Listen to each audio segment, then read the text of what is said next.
Hello friends, video के भाग 11 और 12 में हमने संज्ञा के बारे में चर्चा की थी और वहाँ पर हमने बताया कि पूरा संसार ही संज्ञा है, यानी हर चीज़ संज्ञा का रूप है। अब व्याकरण के अगले पायदान पर हम चलते हैं। संज्ञा के बाद स्थान सर्वनाम का आता है। तो आप लोग कहेंगे जब पूरा संसार ही संज्ञा बता दिया तो ये सर्वनाम कहाँ से आ गया। तो आज की वीडियो में हम सर्वनाम पर ही चर्चा करेंगे कि सर्वनाम कहाँ से आ गया। ये यहाँ पर हमने एक मंत्र लिखा है कि सर्वमंगल मांगल्य शिवे सर्वार्थ साधिके शरण्ये त्र्यंबके गौरी नारायणी नमोस्तुते। नीचे हमने इसका अर्थ भी लिखा है कि सब प्रकार का मंगल प्रदान करने वाली, सबके मनोरथ को पूरा करने वाली, तुम ही शरण ग्रहण करने योग्य हो। सब प्रकार का मंगल प्रदान करने वाली, सबके मनोरथ को पूरा करने वाली, तुम ही शरण ग्रहण करने योग्य हो। तीन नेत्रों वाली यानी भूत भविष्य वर्तमान को प्रत्यक्ष देखने वाली हो। तुम ही शिव पत्नी, तुम ही नारायण पत्नी अर्थात भगवान के सभी स्वरूपों के साथ तुम ही जुड़ी हो। आपको नमस्कार है। और ये दुर्गा सप्तशती का मंत्र है। ये सबका चिर परिचित मंत्र होना चाहिए, क्योंकि हम सबके घर में जब भी कोई कार्य होता है, शुभ कार्य, जब भी कोई मांगलिक कार्य होता है, पंडित जी आते हैं और यहीं से स्टार्ट करते हैं कि सर्व मंगल मांगल्य। अब इसके बाद हो सकता है कितने पंडित मंत्र को पूरा भी न पढ़ते हैं और आगे बढ़ जाते होंगे। इतने दिन से सुनते आए होंगे हम लोग इस मंत्र को, लेकिन अभी तक ये मंत्र बहुत कम लोगों को याद होगा। इसी तरह से एक कथा हम लोग घर में कराते हैं सभी, और वो कथा किसकी है? लीलावती कलावती की। कथा जब होती तो कितने लोग तो पीछे बातें करते रहते बैठे बैठे, और कितने लोग बड़े ध्यान से सुनते हैं। शायद ही किसी को पूरी कथा आज तक याद हुई हो, जबकि 50 बार कथा घर में हो गई होगी। चलिए कथा की तो बात छोड़िए, कितने लोगों को यही नहीं पता होगा कि लीलावती और कलावती में माँ कौन और बेटी कौन।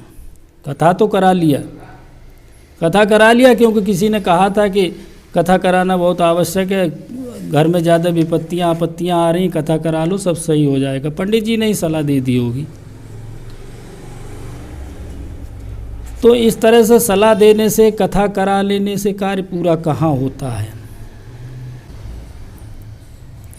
जिंदगी में 50 बार कथा सुनी, अपने घर में सुनी, दूसरों के घर में सुनी, और कथा न आज तक याद हुई। कथा की एक लाइन भी नहीं याद हुई। तमाम मांगलिक कार्य घरों में, अपने परिवार में, सब जगह हो गए। जब भी पंडित जी ने शुरुआत करी तो इसी मंत्र से किया, लेकिन ये मंत्र कभी नहीं याद हुआ। कितने पंडितों को भी कहो न याद हो पूरी तरह से मंत्र। तो यहाँ ये कहने का मेरा ये अर्थ है कि इसी तरह से कितने बच्चे तैयारी करते रहते हैं, तैयारी करते रहते, पास होते ही नहीं। कक्षाओं में पढ़ते रहते लेकिन कभी पास नहीं होते, क्योंकि जब तक ध्यान केंद्रित होकर कार्य नहीं होगा तब तक सफलता मिल ही नहीं सकती है। इतने वीडियो हमने बनाए, कितने लोगों ने पूरा ध्यान लगा के पूरे वीडियो देखे होंगे? शायद ही देखे होंगे। हम वीडियो बनाते हैं, कितना समय भी खर्च करते हैं इसीलिए कि लोग देखें, उनको फ़ायदा हो। अब यहाँ पर लोग ये भी कह सकते हैं कि आप कह रहे हैं कि सर्वनाम के बारे में चर्चा करेंगे, और चर्चा करने लगे मंत्र की। तो भैया ऐसी बात है, इस मंत्र का अर्थ आप देख लो, इसमें लिखा क्या क्या है। अब यहाँ पर कुछ लोग सोच सकते हैं कि हमने कहा था इस वीडियो में सर्वनाम की चर्चा करेंगे और यहाँ पर मंत्र की चर्चा करने लगे, तो ये मंत्र इतना लाभकारी है। यदि ये लाभकारी न होता तो हमारे मांगलिक कार्यों में सबसे पहले स्थान इसका क्यों होता? एक तो ये फ़ायदा। दूसरा, हम पहले ही वीडियो में बता चुके हैं, कई वीडियो में बता चुके हैं कि हमारे वीडियो केवल एक दिशा में नहीं जाते, हम तीनों भाषाओं को लेके चलेंगे। और हमने ये भी बताया था कि कामयाबी हासिल करने के लिए पंच तत्व का एक वीडियो प्रस्तुत किया था कि शिक्षा के भी हमने 5 तत्व माने हैं, तो उनको सबको लेके हमको चलना है। ये मंत्र संस्कृत में है। यदि बच्चे इस तरह के 10-20 मंत्र याद कर लेंगे तो कई कक्षाओं में उनके काफ़ी नंबर बढ़ जाएंगे। जब कक्षा 3-4 प्रारंभ होता है तभी से एक श्लोक इस तरह से पेपर में लिखने को आता है और बच्चे नहीं लिख पाते हैं। जब हमारी संस्कृत के श्लोक या मंत्र पढ़ने की, याद करने की आदत बन जाएगी और 10-20 श्लोक हमको याद हो जाएंगे तो एक तो हमें परीक्षा में फ़ायदा मिलेगा और दूसरा हमको समाज में भी फ़ायदा मिलेगा। कहीं जाएंगे अगर एक मंत्र पढ़ देंगे तो लोग कहें अरे पढ़ा लिखा है, एक ये फ़ायदा होगा। और दूसरे संस्कृत भाषा को भी हमको पढ़ना भी है। तीसरा, जब ये मंत्र इतना अच्छा है कि सब मांगलिक कार्यक्रमों में इसका स्थान है तो क्या सर्वनाम में भी तो इसका स्थान हो सकता है। वही आज हम दिखाने आपको जा रहे हैं कि हम इस मंत्र को लेके क्यों आए हैं। देखिए, इस मंत्र की शुरुआत ही है कि सर्वमंगल मांगल्य। तो सर्वमंगल यानी सबका मंगल, सर्वार्थ दूसरा शब्द आया यानी सबका लाभ, सर्वगुण संपन्न, इसी तरह से हम और शब्द ढूंढ के लाएंगे। सर्वगुण संपन्न होता है सभी गुणों से युक्त, सर्वधर्म होता है सभी धर्म होते हैं, सर्वश्रेष्ठ होता है सबसे अच्छा होता है, सर्व कार्येषु यानी सभी कार्यों में, सर्वसाधारण सभी लोगों को, सर्वज्ञाता सब कुछ जानने वाला, सर्व प्रकारेण यानी सब प्रकार से।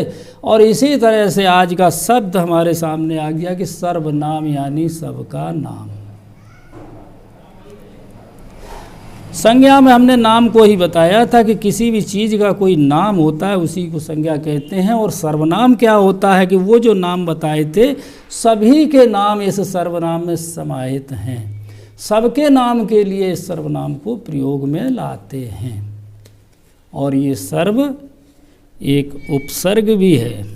अभी उपसर्ग और प्रत्यय का वीडियो जब आगे बनाएंगे तब फिर इसको हम बताएंगे। तो अब यहाँ से हमारा सर्वनाम का टॉपिक शुरू होता है और सर्वनाम के बारे में अब हम आगे जानेंगे कि सर्वनाम होता क्या है।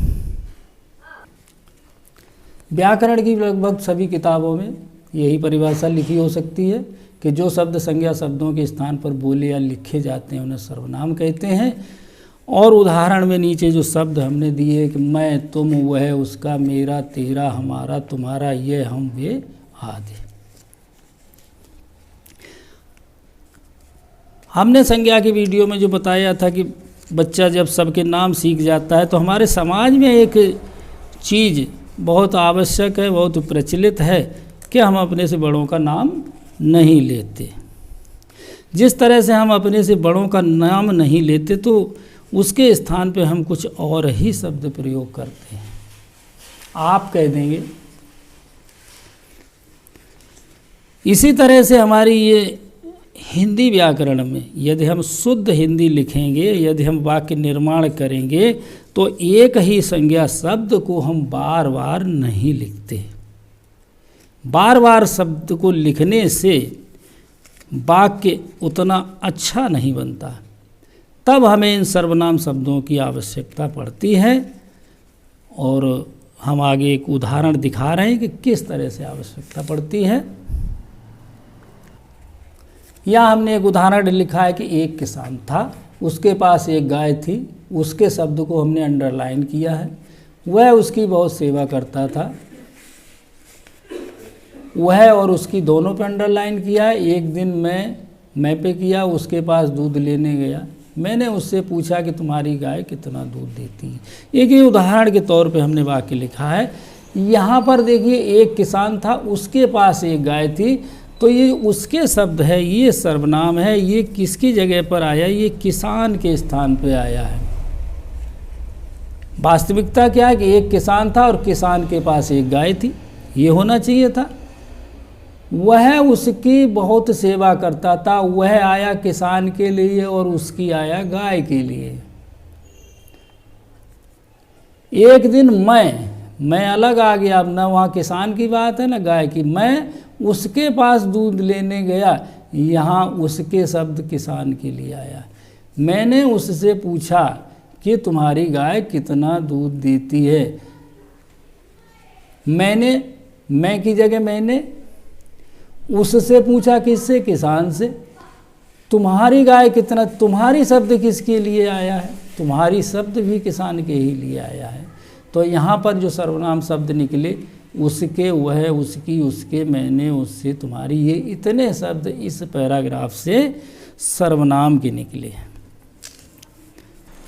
तो इस सब से सर्वनाम का क्या अर्थ निकलता है कि सर्वनाम बराबर सबका नाम, ऐसा नाम जो सबके लिए प्रयोग हो सके, ऐसा शब्द जो सबके लिए इस्तेमाल हो सके, बराबर सबके लिए प्रयोग होने वाले शब्द, बराबर संज्ञा के लिए प्रयोग होने वाले शब्द, जो कहते हैं ना कि संज्ञा के स्थान पर जो शब्द बोले जाते हैं उनको सर्वनाम कहते हैं। तो इस तरह से यदि बच्चों को इस तरह से समझाया जाए कि ये होता है सर्वनाम, तो फिर बच्चे कभी भी नहीं भूलेंगे। अब ये सर्वनाम का चैप्टर बहुत विस्तृत है, अगले वीडियो में हम इसके भाग बताएंगे कि सर्वनाम होते कितने प्रकार के हैं। यहाँ पर किताबों में अगर आप उठा के देखें तो किसी में 5 प्रकार, किसी में 6 प्रकार, किसी में उससे भी ज़्यादा, वो कक्षा के आधार से प्रकार बता दिए जाते हैं। हम जब अगले वीडियो बनाएंगे तो सर्वनाम के सभी प्रकार लेके आएंगे। तो तब तक आप थोड़ा सा इंतज़ार करिए, अगला वीडियो अति शीघ्र आएगा आपके सम्मुख।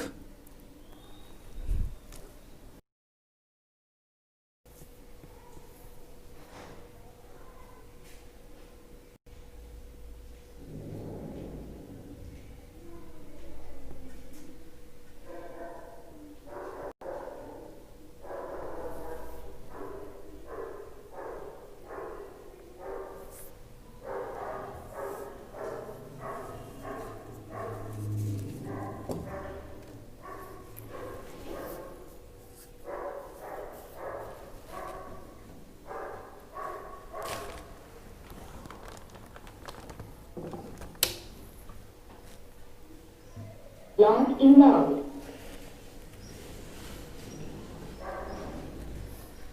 ये यहाँ पर हमने एक मंत्र में कहा कि सर्व मंगल मांगल्ये शिवे सर्वार्थ साधिके शरण्य